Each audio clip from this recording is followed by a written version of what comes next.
Paigtingin ng Iglesia ni Cristo ngayong 2016 na programa nito para isulong ang pag-angat sa kabuhayan ng mga mahihirap habang tuloy na nagkakaloob ng tulong sa mga komunidad na nakikipagbaka sa buhay. Sa statement sinabi ni kapatid na Edwel Sabala, tagapagsalita ng Iglesia ni Cristo, na karagdagan ito sa expansion program at religious services ng samahang panrelihiyon. Sa pagsisimula ng taong 2016, agad na nagsagawa ng lingap sa mamamayan ang Iglesia ni Cristo. Nasabing aktibidad ay batay na rin sa atas ng tagapamahalang pangkalahatan ng Iglesia ni Cristo, ang kapatid na Eduardo V. Manalo. Narito ang report. Sinimula ng Iglesia ni Cristo ang pagpasok ng bagong taon sa pamagitan ng lingap sa mamamayan na isinagawa sa Muslim community sa Culiat, Quezon City. Nagkaloob ng libreng tulong medikal at dental ang Felix Y. Manalo Foundation at namahagi rin ng food packs para sa mga residente ng komunidad. Pinangunahan ni kapatid na Romer Galang, tagapangasiwa ng distrito ng Central, ang social-civic activity bilang pagkalinga sa mga kababayang nangangailangan. Sa atasari ng tagapamahalang pangkalahatan ng Iglesia ni Cristo, ang kapatid na Eduardo V. Manalo. Sa panahon po ng pamamahala ng kapatid na Eduardo V. Manalo, lalo pa po natin itong pinag-iibayo na ang ating mga kababayan po, anuman ang kanilang kalagayan, anuman po kanilang relihiyon, ay tinutulungan po natin sila. Sa nakalipas sa 20 taon, taunang isinasagawa ang lingap sa mamamayan sa Muslim Center sa Culiat. Bahagi ito ng paggunita sa karawan ng pumanaw na tagapamahalang pangkalahatan ng Iglesia ni Cristo, ang kapatid na Eranio G. Manalo. Sinabi ng kapatid na Edwel Sabala, tagapagsalita ng INC, na piniling isagawa ang taunang lingap sa Culiat dahil malapit ito sa tanggapang pangkalahatan ng Iglesia ni Cristo. Pakikipagkapwa din niya ito at pagmamalasakit sa mga kababayang Muslim.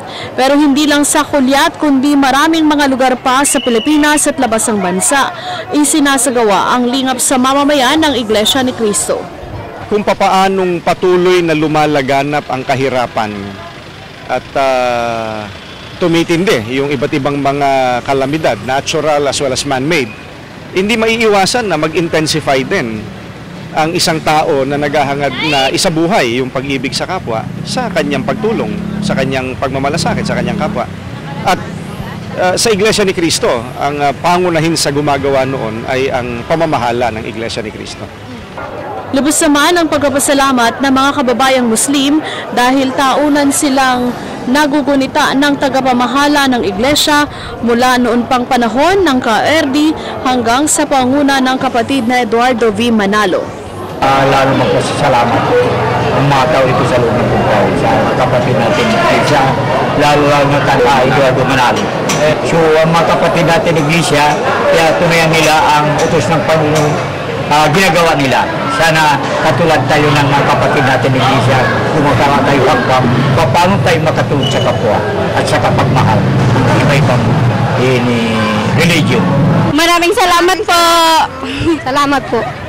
Maraming salamat sa tulong na binigay ng Iglesia ni Cristo sa mga Muslim. Maraming salamat po sa Iglesia ni Cristo sa bigay sa amin na biyaya. Malaking tulong po to sa amin. Maraming salamat po sa binigay niyo sa amin ng tulong. Maraming salamat po sa Iglesia ni Cristo na tulungan niyo po yung mamamayan dito po sa Culiat.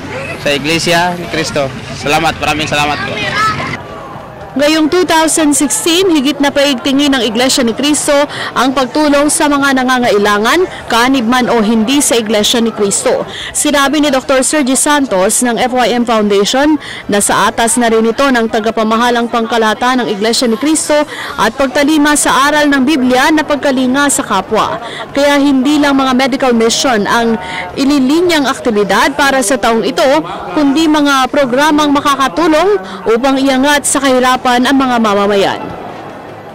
Ang Iglesia ni Cristo po, sa matagal na pong panahon, simula pa po sa panahon ng aming sugo ng Diyos sa huling araw, unang tagapamahalang pangkalahatan ng Iglesia na si kapatid na Felix Manalo, ay nagsisimula na po noon pa ang ganitong mga aktibidad. At ito po sa panahon ng ating kasalukuyang namamahala ng kapatid na Eduardo V. Manalo ay paiigtingin pa at pararamihan pa ang pagtulong sa kapwa.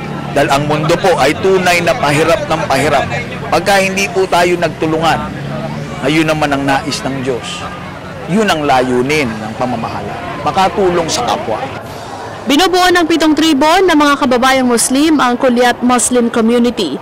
Sa Enero 9 naman, mas malaking lingap sa mamamayan ang isasagawa sa isa pang Muslim Community Center sa Taguig City.